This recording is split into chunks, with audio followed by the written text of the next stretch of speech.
Kuwait کا واقعہ ہے. ایک نیک شخص تھا, اس کے پاس اتنا مال جمع ہو گیا, پیسے جمع ہو گئے کہ اس نے سوچا کہ یار ایک مکان خرید لیتا ہوں اور اس مکان کو کرائے پر دے دیتا ہوں. اس سے یہ ہوگا کہ میں ایک تسلی کے ساتھ اللہ کی عبادت کر سکوں گا اور میرا سرمایہ بھی محفوظ ہو جائے گا اور آمدنی کا ذریعہ شروع ہو جائے گا. اس نے پراپرٹی ایجنٹ کو کہا کہ یار مجھے کوئی فلیٹ دکھاؤ. اس نے اس کو فلیٹ دکھایا. اس نے فلیٹ دیکھا, ریئل اسٹیٹ والے سر یہ ڈرائنگ روم ہے, اس کو دیکھیے, یہ بالکنی ہے, یہ ویسٹ اوپن ہے, تو یہ فلاں ہے, تو یہ کھڑکیاں ہیں, تو یہ بیڈ روم ہے وغیرہ کر کے کرتے. یہ بیچارہ اس کو گھما رہا تھا. جس کو گھر لینا تھا کمرے میں جیسے داخل ہوا تو ایک کونے میں ایک عورت 2 یا 3 بچوں کے ساتھ بیٹھی رو رہی تھی اور وہ گھبرا کے باہر نکل گیا. اس کے کان میں ایک عورت کی آواز آ رہی تھی کہ یا اللہ یہ کیسے لوگ ہیں جو ہم کو بے گھر کرنے کے لیے آئے, میرا کیا بنے گا.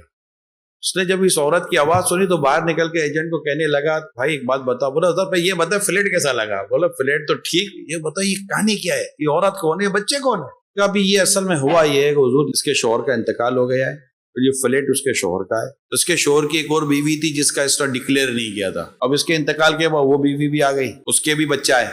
اب اس نے کہا ہے کہ اس میں میرا بھی حق ہے وراثت میں, تو مجھے میرا حق دو. تو اب یہ فلیٹ بکنے کے لیے آیا ہے, تو اب یہ فلیٹ بیچیں گے تو ان کو ان کا حق ملے گا اور آپ کو آپ کا فلیٹ مل جائے گا.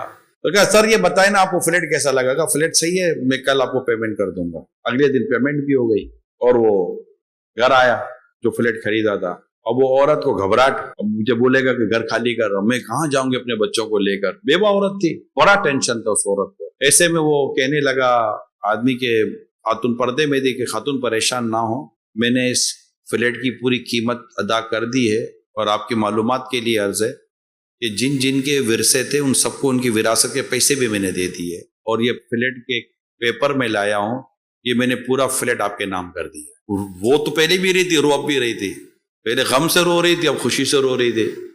اس کے اندر ایک عجیب سی فرحت اور اس کے اندر سے خوبصورت دعاؤں کا سلسلہ شروع ہو گیا, اور وہ اس فلیٹ خریدنے والے کو خوب دعائیں دینے لگی.